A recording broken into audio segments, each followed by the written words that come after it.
June 8, 1943, Camp Crossville, Tennessee.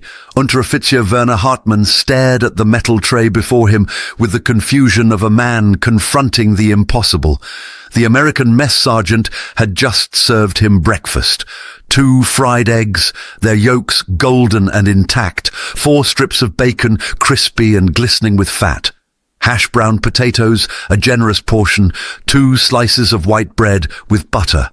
A cup of coffee with real cream and sugar, and an orange, bright and perfect, sitting beside the plate like an accusation. Hartmann's hands trembled slightly as he picked up his fork. He had been captured in Tunisia 3 weeks earlier, part of the Africa Corps' final collapse. During the Atlantic crossing, he had assumed the decent food was temporary propaganda, something the Americans would stage before revealing the harsh treatment he expected as a prisoner. But here, on his 3rd day in the Tennessee camp, the abundance continued. It wasn't just adequate, it was excessive. It was, by any measure he understood, impossible. He calculated quickly. The meal before him contained at least 1,200 calories, and this was just breakfast. There would be lunch, there would be dinner, and the Americans had mentioned something about a canteen where prisoners could purchase additional food. Hartmann thought of his wife and 2 daughters in Hamburg. The last letter he'd received, now 3 months old, mentioned that their weekly ration had been reduced again. They were living on 1,200 calories per day total, less than what sat on his tray for a single meal. As Hartmann ate, slowly at first, then with increasing speed as his starved body recognized sustenance, he noticed other prisoners doing the same. Some were weeping as they ate. Others sat in stunned silence. A few were actually vomiting, their shrunken stomachs unable to handle the sudden abundance. The German NCO at the next table caught Hartmann's eye. "We are eating better as prisoners of the Americans than we ever ate as soldiers of the Reich. What does that mean?" What it meant would become clear over the following months as German prisoners of war across America discovered they had stumbled into a parallel universe where food was not scarce but abundant, where the enemy they had been taught to despise as weak and decadent could afford to feed prisoners better than Germany fed its own soldiers, better than the Reich fed its civilians, better than most Germans had eaten even before the war. The cognitive dissonance this created would prove more devastating to Nazi ideology than any battlefield defeat. The story of German prisoners of war discovering American food abundance while their families starved represents one of World War II's most profound ironies. It reveals the complete failure of Nazi economics, the overwhelming superiority of American production, and the psychological transformation that occurred when men raised on propaganda encountered undeniable reality. The numbers tell a story of 2 civilizations on fundamentally different trajectories, one descending into starvation despite total mobilization, the other maintaining abundance even while feeding millions of enemy prisoners. The contrast began with Germany's food situation in 1943. The Nazi regime had promised Germans prosperity through conquest. Instead, conquest had brought catastrophe. By June 1943, when Werner Hartmann arrived at Camp Crossville, German civilians were receiving an official daily ration of 1,200 calories. This was the government allocation. The reality was often worse. In cities like Hamburg, Berlin, and the Ruhr industrial centers, actual consumption frequently dropped below 1,000 calories daily due to distribution failures and Allied bombing disruption. The composition of German civilian rations revealed desperation. The monthly allocation included 280 grams of meat when available, often just bone and gristle, 280 grams of fats, usually ersatz butter made from coal byproducts, 280 grams of sugar, sometimes replaced with saccharin, 9 kilograms of bread, increasingly made from sawdust extended flour, 125 grams of cheese if available. Vegetables were rarely included in official rations. Germans foraged for anything edible, raised rabbits in apartment buildings, and grew vegetables in bomb craters. Children suffered most visibly. Pediatric records from 1943 showed German children were, on average, 10 centimeters shorter and 15 pounds lighter than their pre-war cohorts. Rickets, a disease of malnutrition virtually eliminated in the 1920s, had returned. Schools reported students fainting from hunger during lessons. Teachers noted declining attention spans and increased irritability, classic symptoms of chronic caloric deficit. German soldiers fared only marginally better. Frontline troops received approximately 2,500 calories daily when supplies arrived on schedule, which became increasingly rare after Stalingrad. Rear echelon units subsisted on 1,800 to 2,000 calories. The Luftwaffe, given priority, maintained 2,800 calories for aircrew when possible. But by mid-1943, even elite units experienced shortages. German soldiers in Italy complained that American prisoners they guarded ate better than they did, a bitter observation that proved prophetically ironic. The Nazi regime's food crisis stemmed from catastrophic strategic miscalculations. Hitler had assumed the Soviet Union would collapse in weeks, providing access to Ukraine's agricultural resources. Instead, the Eastern Front had become an insatiable consumption machine, devouring not just men, but the logistical capacity to feed those who remained. Germany's agricultural workforce had been conscripted, reducing harvest efficiency. Allied bombing had destroyed food processing and distribution infrastructure. Most critically, the British naval blockade and American submarine campaign against German shipping had severed access to global food markets. Meanwhile, in America, German prisoners were discovering a food situation that contradicted everything Nazi propaganda had taught them. The Geneva Convention required that prisoners receive rations equal to garrison troops of the detaining power. The United States went further, providing POWs with the same rations as American soldiers, approximately 4,000 calories daily. This wasn't mercy or propaganda. It was simply American standard military provision, applied equally to enemy prisoners because the United States could afford it. The scale of American POW feeding operations demonstrated industrial capacity that German logistics officers found incomprehensible. By June 1943, the United States held approximately 50,000 German and Italian prisoners. By war's end, this number would exceed 375,000 Germans alone.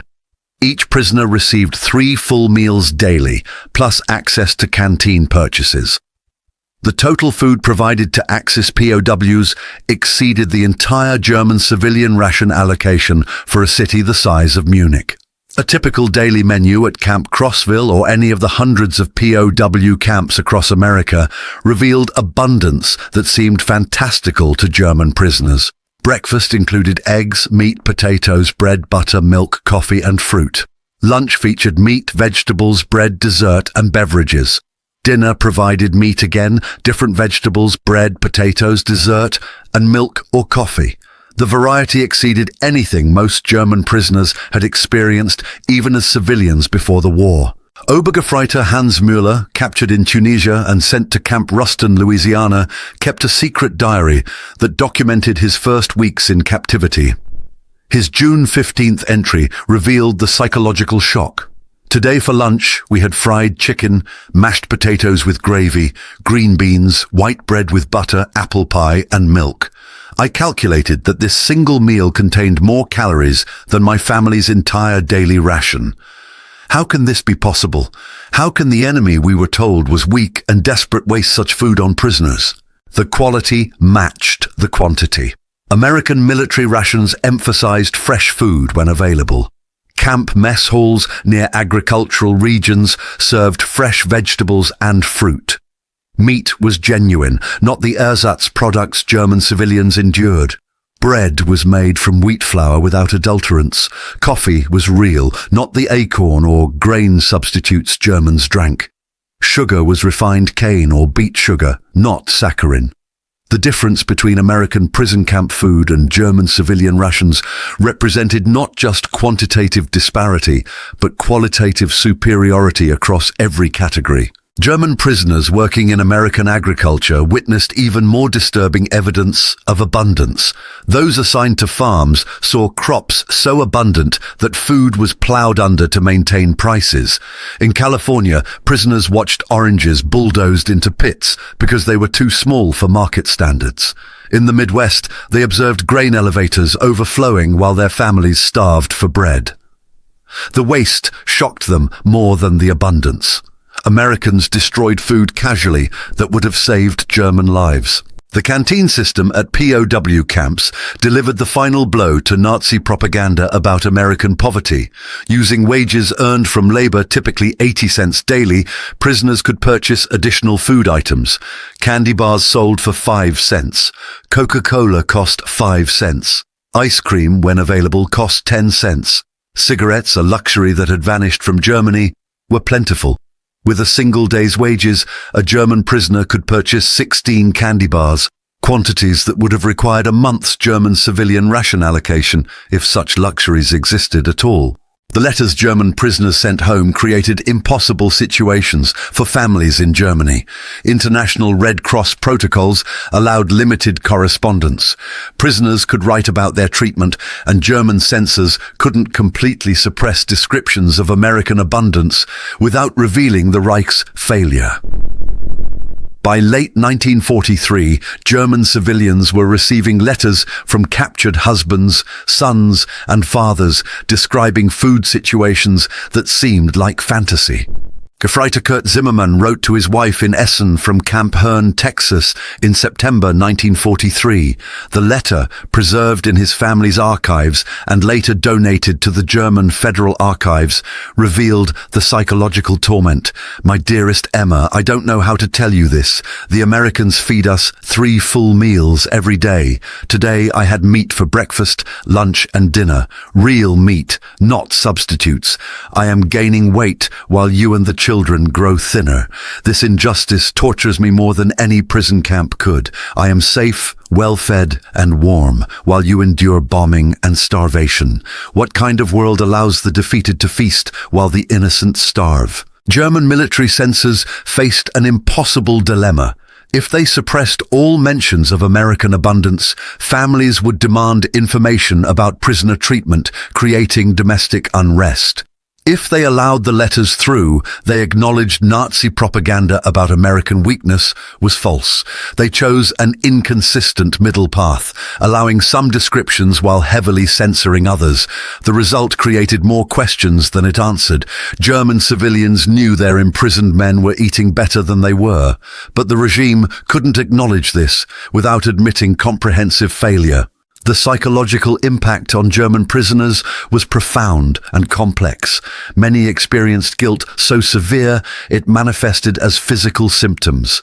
Camp doctors reported prisoners refusing food or eating minimal amounts despite abundant availability. These men couldn't reconcile enjoying abundance while their families starved. The guilt was compounded by the knowledge that their labor in American agriculture and industry was helping the war effort that was bombing their homes. Others experienced ideological transformation.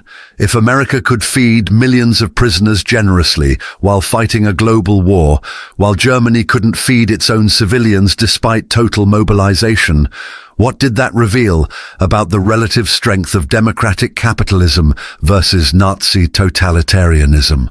The question haunted thoughtful prisoners. Nazi propaganda had insisted that American democracy bred weakness, that racial mixing created degeneracy, that capitalism produced only inequality and suffering. Yet here was America feeding its enemies better than the master race fed its own people. The statistical comparison demolished any possible German rationalization. German civilians in 1943 received 1,200 calories daily officially. often less, actually. German prisoners in America received 4,000 calories daily consistently. German soldiers at the front received 2,500 calories daily intermittently. American soldiers received 4,000 calories daily reliably. The numbers revealed a civilization gap that no military tactics could bridge. The caloric disparity represented broader economic divergence. Germany's total war economy, mobilizing every resource, couldn't match American wartime prosperity. German civilians experienced declining living standards every year after 1939. American civilians experienced rising incomes and, despite rationing, better nutrition than many had known during the Depression. This wasn't moral superiority, it was productive capacity. America could afford to feed everyone, including enemies, because its agricultural and industrial output exceeded anything Nazi planners had imagined possible.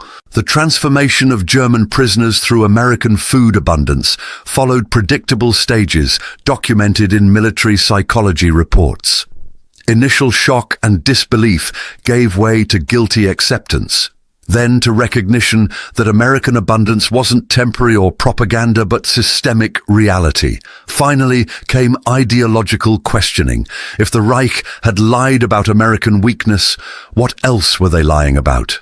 The progression from Nazi true believer to democratic sympathizer often began not with political arguments, but with undeniable evidence provided 3 times daily at mealtimes. By 1944, German prisoners were sending food packages home to Germany, a reversal that captured the war's fundamental imbalance.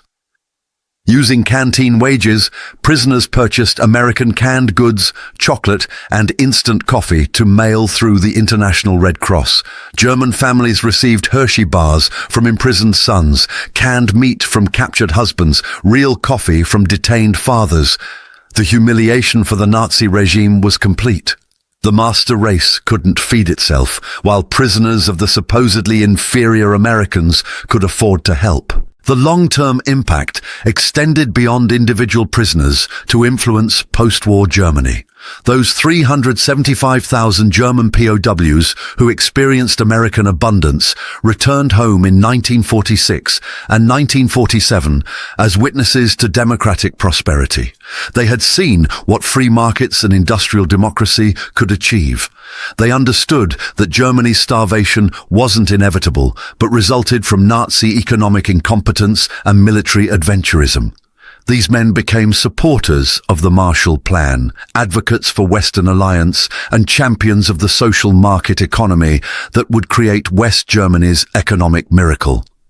The story of German POWs receiving 4,000 calories daily, while German civilians starved on 1,200, represents more than statistical contrast. It reveals the complete bankruptcy of Nazi ideology when confronted with material reality. Every meal served to prisoners demolished propaganda about American weakness. Every calorie consumed proved democratic prosperity exceeded totalitarian promises. The irony that defeat brought abundance, while victory promised only starvation, wasn't lost on thoughtful Germans. Werner Hartmann, who had stared in confusion at his first American breakfast in June 1943, returned to Hamburg in 1946, weighing 40 pounds more than when captured. His wife and daughters had survived the firebombing and starvation, but barely. When reunited, they wept together, not just from joy, but from the bitter knowledge that Hartmann had been safer, better fed, and healthier as an enemy prisoner than his family had been as loyal citizens of the Reich. That recognition shaped the rest of his life. He became a vocal supporter of German-American friendship, an advocate for democratic institutions, and a living reminder that the side that could afford to feed its enemies 4,000 calories daily possessed power beyond military might. The final statistics remain stark testimony to American industrial supremacy and Nazi failure. German civilians, 1,200 calories daily, official ration often unmet. German soldiers, 2,500 calories daily, frequently interrupted. German prisoners in America, 4,000 calories daily, reliably provided. American soldiers, 4,000 calories daily, consistently delivered. American civilians, rationed but adequate, estimated 3,000 plus calories daily. The numbers told the story Nazi propagandists couldn't suppress and German prisoners couldn't forget. The war was decided not on battlefields alone, but in the mess halls where defeated Germans ate better than they ever had in victory, proving that abundance belongs to those who build rather than conquer, who create rather than plunder, who organize freedom rather than impose tyranny. The German prisoners who gained weight in American captivity while their families starved at home carried that knowledge back to Germany, seeds of democratic understanding planted through the simple, overwhelming evidence of 3 generous meals every single day.